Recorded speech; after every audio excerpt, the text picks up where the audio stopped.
Hello everyone, তো আমি আজকে পটল পোস্ত রান্না করব, পটল সর্ষে পোস্ত দিয়ে। তো আমি ইজি প্রসেসে দেখাবো, আপনারা দেখতে থাকুন। প্রথমে কড়াইতে সর্ষের তেল গরম করে দিয়ে এই গোটা গোটা পটলগুলোকে ভাজতে দিয়েছি। এগুলো একটু লাল লাল করে ভাজা হয়ে গেলে আবার নেক্সট স্টেপটা দেখাচ্ছি।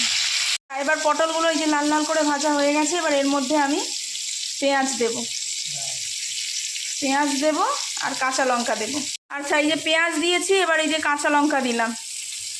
এই কাঁচা লঙ্কাগুলো ধানি লঙ্কা, প্রচুর ঝাল হয়। এবার এইটাকেও একটুখানি ভাজবো।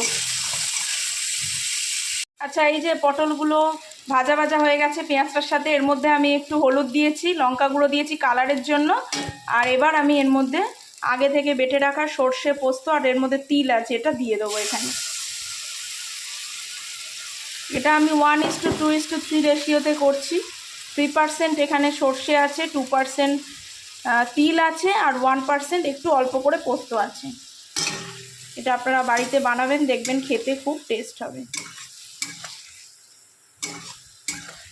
আচ্ছা, এটা একটুখানি এরকম কষা কষা কষিয়ে নেব, নিয়ে পটলটা সেদ্ধ হওয়ার জন্য ফাইনাল আমি একটু জল দিয়ে একটু ঢেকে দেবো, দিয়ে আবার আসছি। আচ্ছা, এবার এই পটল পোস্ত আর সর্ষে বাটাতে একটু টক দই দেবো। এখানে 2 চামচ মতো টক দই আছে। তার সাথে অতিরিক্ত টকটা কাটানোর জন্য আমি একটুখানি এতটা মতো একটু চিনি দেবো।